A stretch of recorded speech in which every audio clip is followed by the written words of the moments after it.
सभी दोस्तों को सलाम नमस्ते। कहानी डिपो में आपका स्वागत है। मैं हूँ नेहा राय। कहानी का नाम है शिखर पुरुष और कहानीकार हैं ज्ञान प्रकाश विवेक। तो आइए शुरू करते हैं कहानी शिखर पुरुष। अपना नाम तुमने झिझकते हुए बताया था। बिब बिब अटक से गए थे तुम। मैं कुछ भी नहीं समझ पाई थी। सोचने लगी थी तुम अपना नाम फिर से बताओगे। तुम चुप थे। ऐसा लगता था तुम अपना नाम भूल गए हो, याद कर रहे हो अपना नाम। मैंने फिर कहा था, आप अपना नाम बता रहे थे। इस बार तुम पहले से ज्यादा नर्वस नजर आए थे। तुमने अपना नाम फिर दोहराया था, बड़े सरपट तरीके से, जैसे रेस के घोड़े एक साथ दौड़ पड़े हों, या कि जैसे नाम बताना बहुत ही गैर जरूरी और उबाऊ काम हो और जिसे अनमने भाव से बहुत जल्दी निपटा देना हो। मैं फिर भी नहीं समझी थी इतना दौड़ता हाफता लहजा। मैंने एक बार फिर कहा, हम किसी जल्दी में नहीं हैं, ना आप ना मैं। आप चेयर लीजिए, बैठिए और अपना नाम एक बार फिर। तुमने किसी स्कूली बच्चे की तरह अपना नाम बताया था, BL विश्वास। झिझक और कंपन तुम्हारी आवाज में थी। तुम्हें डर था कि मैं तुम्हारे नाम के फुल फॉर्म को ना पूछ लूं। बाद में मुझे मालूम हुआ था कि तुम्हारा नाम बनवारी लाल है। यह भी मुझे बाद में ही मालूम हुआ कि तुम अपने नाम से चिढ़ते थे। चिढ़ते तुम अपने पिता से भी थे, जिसने तुम्हारा नाम बनवारी लाल रखा था।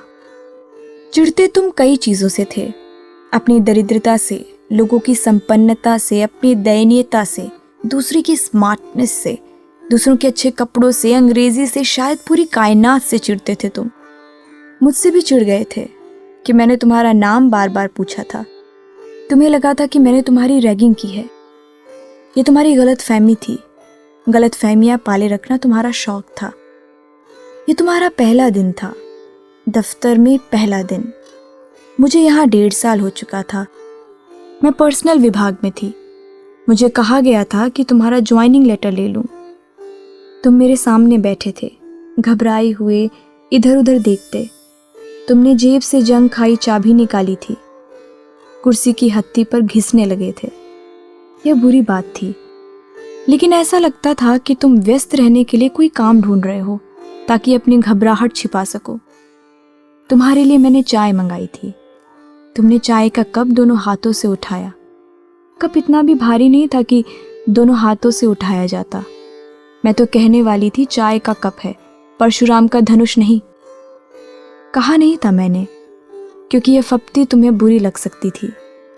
तुम चाय पीने लगे थे। सुर सुर की बेतरतीब आवाजें तुम्हारे मुंह से निकलने लगी थी। मैं मन ही मन हंसी थी। मैं ही क्यों, पूरा दफ्तर तुम पर हंसता था। कलीग्स को क्या चाहिए था? तुम्हारे जैसा एक अदद कार्टून। तुम्हें पहले चाय पिलाई जाती, फिर तुम्हारा मजाक उड़ाया जाता। मैं समझ जाती तुम बलि के बकरे बनाए जा रहे हो। तुम किसी मेमने जैसे नजर आते। पता नहीं किस मिट्टी के बने थे तुम। किसी भी दिन चीते की तरह फुर्तीले तो क्या, कुत्ते जैसे चौकन्ने भी नजर नहीं आए। उस हॉल में जहां सब बैठते थे, पूरा दिन किसी नाटक जैसा गुजरता। टेलीफोन की घंटियां, टाइपराइटर की आवाजें, चाय के कप, मित्रता निभाते युवक युवतियां, कलीग्स की बहसें, हंसी मजाक, ताज़ा सनसनीखेज खबरों पर विमर्श, साहब लोगों की कॉल बेल, क्लाइंट्स की आमदोरफ्त, कलीग्स का एक दूसरे पर जिम क्लिप फेंकना, सॉफ्ट पॉर्न पत्रिकाएं दराज के अंदर रखकर पढ़ना, लेडीज टॉयलेट में स्त्रियों की गोष्ठी, डैंड्रफ से लेकर लुकेरिया तक के देसी टोटके, लेडीज टॉयलेट में शीशे के सामने सवरती निखरती फेयर एंड लवली क्रीमों से ज्यादा फेयर बनने की कोशिश करती स्त्रियां, ठनठनाती, इतराती, लेकिन अपने बढ़ते वजन पर फिक्र ज़दा होती। जब हॉल से गुजरती तो महसूस होता खुशबुओं का आबशार गुजर गया है। और युवक किसी देसी जिम में जाकर अपने शरीर को बनाते और दफ्तर में हाई फाई नजर आने के लिए सारे नुमाइशी प्रोग्राम 10 से 5 के बीच अदा कर डालते।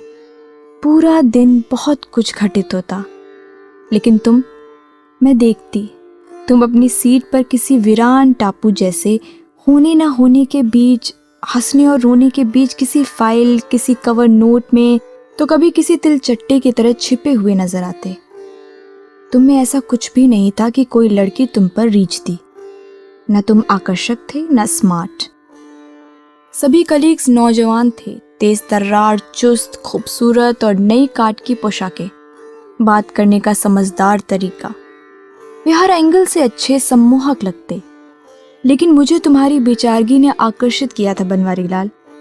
ऐसी बेचारगी जिसमें निर्धनता, मासूमियत, बेचैनी, दुख, हैरानी और अवसाद का मिश्रण था। तुम खिड़की से आसमान को ऐसे देख रहे होते जैसे कोई बच्चा कटी पतंग को देखता है। ऐसा लगता तुम खुद एक कटी पतंग हो और मुझे हमेशा कटी पतंगों से हमदर्दी रही है बनवारी लाल। हॉल में बैठे तेज तर्रार और खूबसूरत नौजवानों की अनदेखी करके मैं तुम्हें देखती रहती। पता नहीं तुम किस दुनिया में गुम होते। हॉल के एक सिरे पर मैं होती, दूसरे सिरे पर तुम। मैं तुम्हें देखती रहती। ये मेरी बेवकूफ़ी थी या क्या था पता नहीं। मैं तुम्हें चाय के लिए बुलाती, तुम्हारे हाथ कांपने लगते। चाय छलकती, गिरती, तुम घबरा जाते। डस्टर ढूंढते, मेज साफ करते, तुम विचित्र लगते। दोपहर को खाना तुम अकेले खाते थे। बनवारी लाल, आजकल बेशक तुम 3 तारा या 5 तारा होटल रेस्तरां में क्लाइंट्स के साथ लंच डिनर लेते हो। बेशक एक दिन तुमने अपने केबिन में कहा था दिस रबिश क्लास 3। कहा तुमने और भी बहुत कुछ था। दरअसल हर बड़ा आदमी अपने अंदर एक ईश्वर पैदा कर लेता है। गलत तो नहीं कह रही मैं। तुम्हें लगता है कि तुम दुनिया के नहीं तो कम से कम इस दफ्तर के ईश्वर हो। आदमी जितना बड़ा कमीना होता है वो उतना बड़ा उपदेशक समझने लगता है अपने आप को। शायद ये कोई सिद्ध अवस्था हो। हाँ, तो मैं तुम्हारे खाने की बात कर रही थी। कलीग्स ने साफ साफ कह दिया था, बनवारी हमारे साथ मत खाया कर। तब तुम अकेले खाते। एक बार तुम्हारे पास सब्जी नहीं थी, याद है तुम्हें? तुम घर से रोटियों में लपेटकर चीनी और हरी मिर्च ले आए थे। अजीब किस्म का कॉकटेल था। चीनी और हरी मिर्च मैंने पहली बार देखा था। मुझे तरस आया था तुम पर। तुम्हें थोड़ी सी सब्जी निकाल कर दी। तुमने मुझे देखा और तुम्हारी आंखों के कोर भीग गए थे। अचानक पता चलता हॉल के आखिरी सिरे पर कुछ शोर सा हुआ। मालूम होता कि तुम किसी से लड़ पड़े हो। मालूम होता किसी बंदे ने गाना गाया था, बनवारी रे जीने का सहारा तेरा नाम रे। बस इसी बात पर तुम बौखला उठे थे। मैं तुम्हारे पास आती कोई फाइल लिए या कोई दूसरा बहाना बनाकर। तुम शांत हो जाते। मेरा आना तुम्हें अच्छा लगता। तुम्हें लगता कि इस दफ्तर में कोई है जो तुम्हारा है, जो तुम्हारे मन की बात समझता है, तुम्हारे दुख को पहचानता है। तुम चाहते कि मैं तुम्हारे साथ बैठी रहूं। तब तुम कमज़ोर थे, तुम्हें सहारों की दरकार थी। तुम्हें मेरा होना आश्वस्त करता। जिस दिन मैं दफ्तर नहीं आती थी तुम घबराए रहते। नहीं नहीं बनवारी लाल, तुम्हारी कमज़ोरियां नहीं ढूंढ रही मैं। अतीत से साक्षात्कार करा रही हूँ। उस अतीत से जो तुम्हारा था और जिसे तुम अब देखना भी नहीं चाहोगे। संस्मरण सुनाने की तुम्हें बुरी आदत है। अपने अतीत पर झूठ की नक्काशी भी खूब कर लेते हो तुम। तुम्हारा झूठ मेरी सच्चाई के कद से बहुत बड़ा हो गया है बनवारी लाल। यादों के खंडहर में भटकना भी कौन चाहता है। यादें होती भी क्या हैं? पुराने जमाने की एल्बम में औंधे मुंह पड़ा वक्त किसी के लिए जख्मी परिंदे जैसा होता है। जहां बैठता है जख्मों के निशान छोड़ जाता है। और कुछ लोग वक्त को गोल्फ की तरह खेलते हैं जैसे कि तुम। ठीक कह रही हूं ना बनी? याद है मैंने तुम्हारा यही नाम रखा था। बहुत अच्छा लगा था तुम्हें। बनवारी नाम से तुम चिढ़ जाते थे, लेकिन बन्नी सुनना तुम्हें अच्छा लगता। लेकिन इस सकल विश्व में अकेली मैं थी जो तुम्हें बन्नी कहती थी। बनवारी लाल, अब तुम इस नाम को भूल चुके होगे शायद। तब तुम कहते थे कि मैं सब कुछ भूल सकता हूँ, लेकिन ये खूबसूरत छोटा सा नाम नहीं। इस नाम में जिंदगी है। तुम्हारे वे दिन डिप्रेशन भरे थे, जैसे कि अब मेरी छोड़ो। मैंने तो रास्ता ही ऐसा चुना। गरम रेत पर नंगे पांव खड़ी होकर कालीन का सपना देखना बेवकूफ़ी नहीं तो क्या है। पलटकर देखूं तो अतीत के पन्ने फड़फड़ाते चले जाते हैं। तुम्हारे रोने की आवाज़ आई थी मुझे। तुम्हारे हंसने और रोने की आवाज़ को मैं भला कैसे न पहचानती। तुम जेंट्स टॉयलेट में वॉश बेसिन के सामने खड़े रो रहे थे। दरवाज़ा खुला था। मैं उधर से गुजरी तब तुमने एक हिचकी ली थी। मैंने चौंक कर देखा, तुम थे। मैं सिहर उठी तो मुझे देखकर सकपका गए। वॉश बेसिन में मुंह धोने का नाटक, और इस बीच किसी ने हमें देखा था। हम हॉल में आए तो बहुत सारी आंखों ने हमें घूरते हुए देखा, लेकिन शाम को मैंने तुम्हें खूब लताड़ा था। मर्द होकर रोते हो, गलत बातों को सहन करना सीखो। दबंग और लापरवाह बनो, चालाक लोगों की दुनिया है। बेवकूफ़ी के रास्ते खाइयों में गिरते हैं। शायद तुमने मेरी कुछ बातें गांठ बांध ली थीं। शायद यहीं से तुमने खुद को बदलना शुरू किया था, जिसका इल्म मुझे बहुत बाद में हुआ था। बनी, यह भी मुझे बहुत बाद में मालूम हुआ था कि ऊपर से लद्दड़, डरपोक और शंकालू दिखने वाले तुम भीतर से बहुत घुन्ने हो। शायद डरपोक और कायर आदमी अपने भीतर घुन्ना और चालाक होता है, या कि धीरे धीरे हो जाता है। उसका हथियार ताकत नहीं, मक्कारी होता है। तुम्हें याद है बन्नी, क्लेम डिपार्टमेंट में जाने से मना किया था मैंने। शायद तुम्हें अब भी याद हो। मैंने कहा था पर्सनल अकाउंट्स, अंडरराइटिंग, कोई भी किसी भी डिपार्टमेंट में चले जाओ, लेकिन तुमने अपनी उंगलियों पर गणित लिख रखा था। मुझे बाद में पता चला था कि तुम्हारे अंदर कोई कैलकुलेटर फिट है, जिसका रिमोट तुम्हारे चुप्पेपन के पास है। मैंने तुम्हें समझाने की कोशिश की थी कि टुकड़ों का लालच मनुष्य की थिंकिंग बदल देता है, लेकिन तुमने मेरी बातें सिर्फ सुनी थी, किया वही जो तुम्हारे मन में था। तुम्हें क्लेम सीट मिल गई थी, तुम खुश थे। मुझे अच्छा नहीं लगा था। अफसरों को तुम्हारे जैसे किसी चंपू की ज़रूरत थी और तुम्हें संपन्न बनने की ज़रूरत। महत्वाकांक्षाएं कहाँ छिपती हैं बन्नी? तुमने कहा भी था, पैसा आदमी को ताकतवर बनाता है। मैं ताकतवर बनना चाहता हूँ। लेकिन बन्नी, मेरी हसरत यह थी कि तुम अच्छे मनुष्य बनो। लेकिन परेशान करने वाली बात यह थी कि तुम उस तरह के ताकतवर इंसान बनना चाहते थे जो प्रतिदिन क्रूर होता जा रहा है। यह अजीब बात थी कि एक कायर, दब्बू और बेचारा सा लड़का ताकतवर बनना चाहता था। बरास्ता पैसा, वह कोई और नहीं, बन्नी था, जिससे मैं प्रेम करने लगी थी। बन्नी, मैं चाहती थी कि तुम अनुभूतियों के खेल खेलो, पानी की लहरों पर तैरती उजली धूप को अपने भीतर उतारो। किसी दरख्त को देखते देखते दरख्त जैसे हो जाओ। तुम परिंदों की तरह ऊंची उड़ान भरो। आकाश जैसा असीम तुम्हारी आंखों में हो।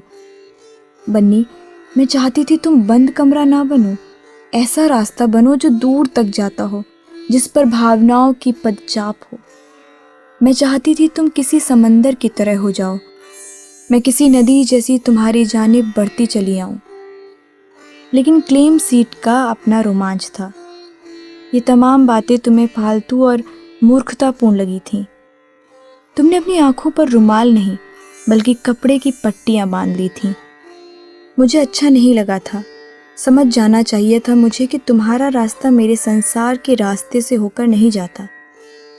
याद है बन्नी, जिस दिन तुमने क्लेम सीट ली थी?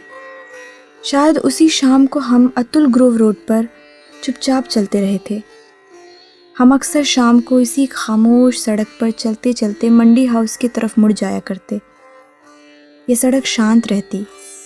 कुछ बंगले, कोठियाँ, बाउंड्री वॉल के साथ झालर की तरह लटकती गोल्डन शावर की लताएं, अमलतास, गुलमोहर और अशोक के पेड़, एक सुकून भरी खामोशी, जैसे कोई कवि बहुत देर से चुप बैठा हो।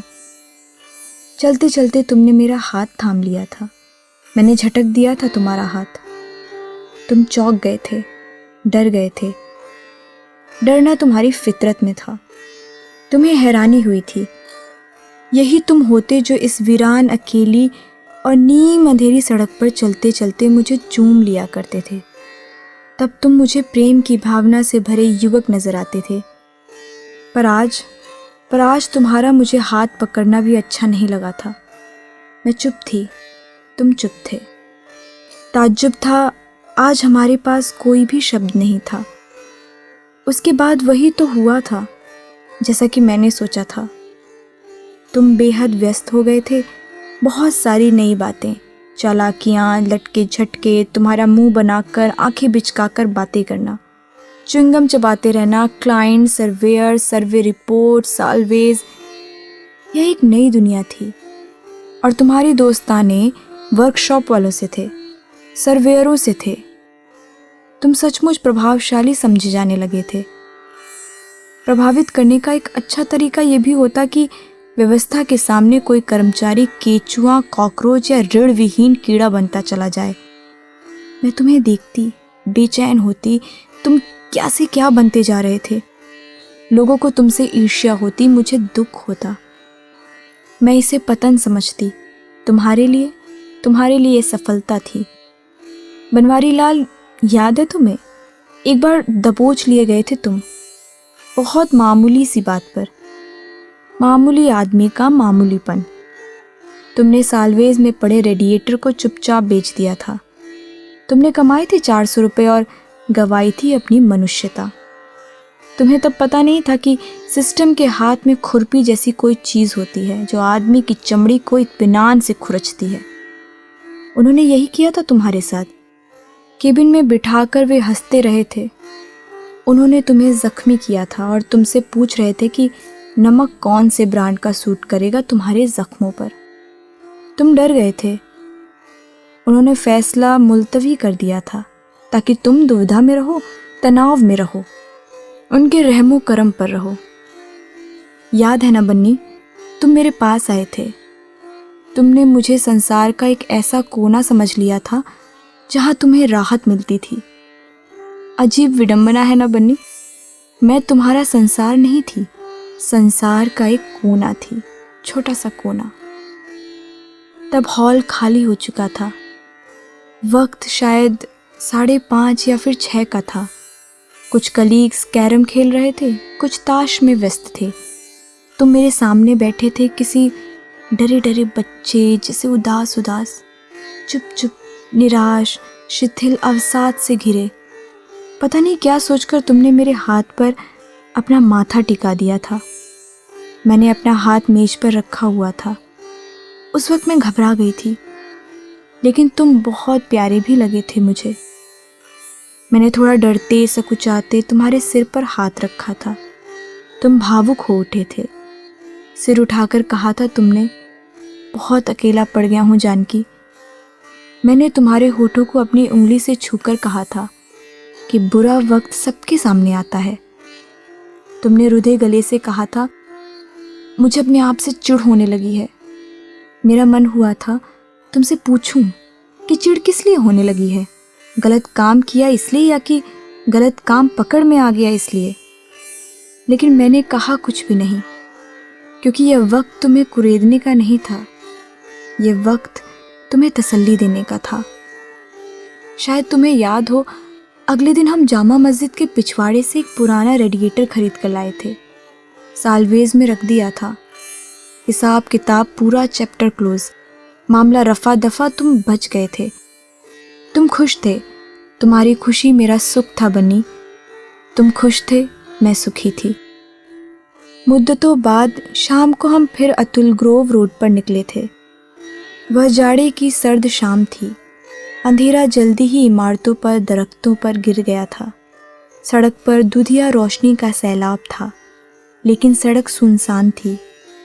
तुमने मुझे अपने साथ सटा रखा था। उस दिन तुमने बहुत बार मुझे देखा था। तुम्हारी आंखें नम हो जाती।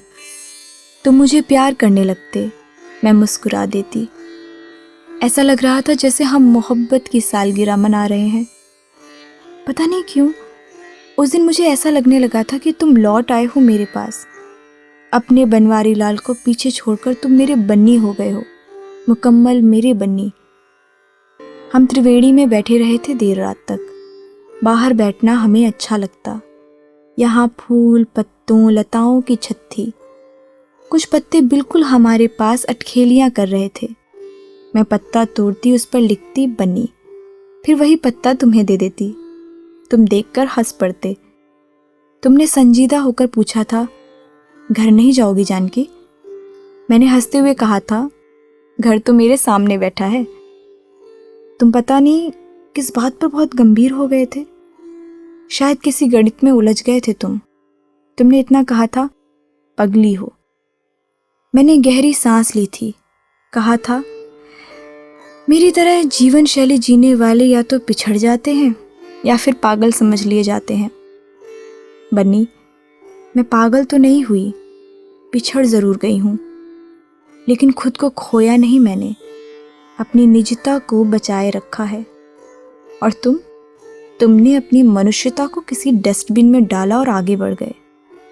कॉम्पिटिटिव टेस्ट के लिए भी तुमने चालाकी बरती, मुझे रोक दिया। मैं पेपर देती तो वही कुंठा तुम्हें घेर लेती। तुम नर्वस हो जाते, नतीजा फेल हो जाते। तुम सेलेक्ट हो गए, अफसर बन गए, और फिर उसके बाद की यात्रा किसी पैराशूट जैसी रही। तुमने पलट कर नहीं देखा था। टारगेट था तुम्हारा सर्वश्रेष्ठ होना, और मैं कहीं बहुत पीछे खड़ी ठगी सी तुम्हें देखती रही। तुम अपने पैरों की गर्द उड़ाते आगे निकल गए, बहुत आगे। क्या यह तुम्हारी क्रूरता नहीं थी कि तुमने अपनी शादी का निमंत्रण पत्र मुझे दिया था? नहीं, मेरे पैरों की जमीन नहीं खिसकाई थी तुमने मुझे साइनाइड भी नहीं दिया था कि मैं मर जाती। तुमने ठगा जरूर था मुझे। शादी से पहले की तमाम औपचारिकताएं छिपाए रखी थी तुमने। तुम मुझसे मिलते रहे थे। बेशक तुम्हारा मिलना भावनाओं से भरे युवक का मिलना नहीं होता था, फिर भी तुम मिलते, तपाक से बातें करते। तुम प्रशासनिक अधिकारी बन चुके थे, मैं वहीं की वहीं, एक सामान्य सी असिस्टेंट, क्लास 3। तुम में आत्मविश्वास भरा था। सिगरेट भी तुम कीमती पीने लगे थे।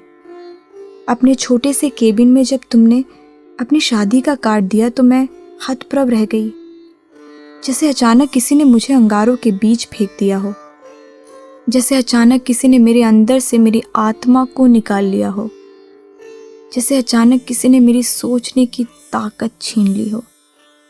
तुमने कहा था, प्रगति मैदान फुलकारी में डिनर है। तुमने कहा था, मैं बहुत खुश हूँ। तुमने कहा था, लड़की बहुत सुंदर है। बन्नी, उस वक्त मैं बहुत कमज़ोर, अकेली और असुरक्षित हो गई थी। तुम्हारे केबिन से कार्ड लेकर उठी थी। पता नहीं क्या हो गया था मुझे। कुल 1 मिनट का रास्ता था तुम्हारे केबिन से मेरी सीट तक। लगता था मैं एक सदी से चल रही हूँ। रिश्तों में सचमुच एक सदी जितनी दूरी आ गई थी। लगता था मैं एक सदी बूढ़ी हो गई हूँ। मैं बैठ नहीं सकी थी, बहुत अस्थिर थी मैं। आधा दिन छुट्टी ली थी और न जाने क्या सोचकर अतुल ग्रोव रोड पर चली आई थी। मैं अकेली थी, व्यथित थी, बेकैफ थी, बेचैन थी। कितनी फालतू, कितनी व्यर्थ थी मैं सोचती, अवसाद से घिर जाती। काश तुम साथ होते, तुम नहीं थे। मेरी आंखें भीगती, मैं आंखें पोंछती, आंसू फिर तैरने लगते। बनवारी लाल, लोग बताते हैं कि बारात वाले दिन तुम घोड़ी से गिर पड़े थे। तुम्हारा मुकुट दूर जा गिरा था। क्या ये सच है? कुछ लोगों को खूब अच्छा लगा होगा तुम्हारा गिरना, मुझे नहीं लगा था। मैंने तुमसे प्रेम किया है ना, मैं तुम्हें गिरता हुआ कैसे देख सकती हूँ? लोग कहते हैं कि तुमने पी रखी थी। ना भी पी रखी हो, पैसे का भी नशा होता है, कई बार बेवजह का भी नशा होता है। शायद उसी ने गिराया हो तुम्हें। जब मैं तुम्हें बनवारी लाल कहती हूँ तो ऐसा लगता है जैसे किसी बहुत पुराने, बूढ़े या लगभग अधेड़ आदमी के बारे में सोच रही हूँ। वक्त भी तो कितना बह चुका है। वक्त मेरी तुम्हारी कितनी कितनी उम्र चुरा कर ले गया, पता नहीं चला। बेशक तुम बूढ़े नहीं हुए, मैं भी नहीं हुई, लेकिन तुम्हारे शरीर का भूगोल बेडौल हो गया है। बहुत अरसे बाद देखा है तुम्हें। इस बीच तुम यहाँ से ट्रांसफ़र होकर गए, फिर कई सारे दफ्तर, कई सारी जगहें, नए शहर, नई चालाकियाँ, नई दोस्तियाँ, नए समीकरण, नए प्रमोशंस। इतने सालों बाद आज फिर तुम इस दफ्तर में डिविजनल मैनेजर के रूप में आए, और मैं वही सीनियर असिस्टेंट। मैं तुम्हें देखती हूँ, अतीत का कोई जर्द पत्ता सरसराता हुआ मेरे सामने आ गिरता है। तुमने एक बार हॉल में नज़र दौड़ाई है, शायद मुझे भी देखा हो तुमने, शायद उस सीट को भी देखा हो जहाँ तुम पहले पहल बैठे थे। मैंने तुम्हें देखा था, तुम्हारे चेहरे पर दर्प था, अहंकार था। बनवारी लाल, ये वही दफ्तर है जहाँ तुमने अपना नाम बताया था मुझे, अटकते अटकते झिझकते हुए, एल विश्वास। ये वही दफ्तर है जहाँ एक सिरे पर तुम बैठे होते और दूसरे सिरे पर मैं। मिस्टर बनवारी लाल, बिल्कुल वही दफ्तर है जहाँ तुमने पुराने रेडिएटर की चोरी की थी, जहाँ तुमने मेरी हथेली पर अपना माथा टिकाकर कहा था, तुम न मिली तो मैं खो जाऊंगा जानकी, तुम्हारा होना मेरी जिंदगी का विश्वास है। खैर मकदम बनवारी लाल, स्वागतम सुस्वागतम, हार्दिक अभिनंदन। आप फिर इस दफ्तर में आए हैं मुद्दतों के बाद, डिविजनल मैनेजर बनकर। रुतबा, शोहरत, औहदा, गुरूर, महत्वाकांक्षाएं, लाइफस्टाइल, बहुत कुछ साथ लेकर आए हैं आप। आदमी के पहुंचने से पहले उसके कारनामे पहुंच जाते हैं, पता है ना आपको। हर मनुष्य अपनी पर्सनालिटी और उसका एटमॉस्फेयर भी साथ लेकर आता है। ठीक कह रही हूँ ना? यहाँ कुछ भी नहीं बदला, न दीवारें, न फर्नीचर, न माहौल। बदले हैं सिर्फ आप। कितना लैमिनेटेड चेहरा लग रहा है आपका, भद्रजन, श्रेष्ठ पुरुष। आपने अपने चैम्बर में बुलाया है हम सबको, जिनमें मैं भी शामिल हूँ। कितने सारे संस्मरण सुनाए हैं तुमने। तुम्हारी याददाश्त यानी मेमोरी खूब है बनवारी लाल। मैं पूछना चाहती हूँ तुमसे, क्या याद है तुम्हें अतुल ग्रोव रोड का एकांत, सुनसान सड़क, हमारा साथ साथ हाथ पकड़कर चलना, एक विचित्र संसार का निर्माण करना, त्रिवेणी, नथु स्वीट्स, स्कूल लेन, जहाँ से हम घूमते हुए फ्लाईओवर पर चढ़ जाते थे। मैं पूछना चाहती हूँ, क्या याद है वो दिन जिस दिन मैंने दिवाकर को थप्पड़ मारा था? वो तुम पर लगातार जिम क्लिप फेंक रहा था, तुमने सहन कर लिया था, पर मुझे सहन नहीं हो पाया था। तुम्हारा अपमान मुझसे कभी सहन नहीं हुआ मिस्टर बनवारी लाल। तुम्हारे चैम्बर से सभी लोग चले गए थे, उनके साथ मैं भी उठ खड़ी हुई। तुमने मुझे बैठने का संकेत किया था, मैं बैठ गई थी। सोचने लगी थी कि शायद तुम अतीत की कोई बात करो, लेकिन तुमने परेशान करने वाला सवाल पूछा था, मिस या मिसेज। यह प्रश्न मुझे अच्छा नहीं लगा था। इस प्रश्न में जो संकेत निहित थे उन्हें मैं पहचान रही थी। मैं चुप बैठी रही। तुम बेहद चालाक और शातिर दिमाग रखते थे। तुमने मेरी चुप्पी के अर्थ जान लिए थे। तुम मन ही मन खुश हुए थे। शायद तुम यही चाहते थे। जानकी नाम का खिलौना अब भी तुम्हारे लिए रखा हुआ था, महफूज, सुरक्षित। तुम मुस्कुराए थे। तुम्हारा मुस्कुराना मुझे अच्छा नहीं लगा था, कुटिलता थी उसमें। तुमने अपनी नज़र मेरे वक्ष पर टिका दी थी। इस बीच तुमने एक बार फ़ोन अटेंड किया और फ़ोन रखा। नज़र फिर वहीं। मुझे संकोच हुआ था, तुम्हें नहीं। तुम मुझे देखते रहे। तुम्हारे अंदर कोई जंगली पशु था जो जाग गया था। तुम इस तरह तो नहीं देखा करते थे मुझे। अक्सर नज़रें झुका लेते, मुझे अच्छा लगता। लेकिन आज तुम मुझे ऐसे देख रहे थे जैसे कि मैं सिर्फ एक देह हूं। मैं कहना चाहती थी, शिकर पुरुष, ऐसे मत देखो। कहा नहीं था मैंने कुछ भी, लेकिन तुम अपनी गलाजत छिपा नहीं पाए थे। कहा था तुमने, पहले की तरह स्मार्ट हो, और कहकर चुप हुए थे तुम, मुस्कुराए थे। मैं तुम्हारे वाक्य पर अटकी थी। तुमने मुस्कुराते हुए कहा था, स्मार्ट और सेक्सी भी। मैं कांप गई थी। लगा था कि मेरे शरीर में कोई विस्फोट हुआ है, फट पड़ी हूं मैं। तुम ऐसी बातें कर रहे थे। तुम्हारे शब्दकोश में ऐसे शब्द नहीं हुआ करते थे। क्या मेरा और कोई रूप नहीं था शिखर पुरुष? तुमने एक बार, सिर्फ एक बार मेरे भीतर की स्त्री से साक्षात्कार किया होता शिखर पुरुष। कैसी विडंबना है। तुमने अपनी जहनियत का एक्सरे निकालकर मुझे दे दिया था। मुझे ऐसा लगा था कि बड़ी सी मेज के उस पार बहुत छोटा आदमी बैठा है। मैंने अपना ट्रांसफर करवा लिया है शिखर पुरुष। मैं तुम्हारे विकास से नहीं, पतन से घबरा गई हूं। इस दफ्तर का साम्राज्य मुबारक हो मिस्टर बनवारी लाल। और मैं अब भी त्रिवेणी में अकेली बैठी किसी लटकती बेल के हरे पत्ते को तोड़ूंगी, कुछ याद करूंगी, फिर अपने नाखून से एक नाम लिखूंगी, बन्नी। तो ये थी कहानी शिखर पुरुष। लेखक थे ज्ञान प्रकाश विवेक।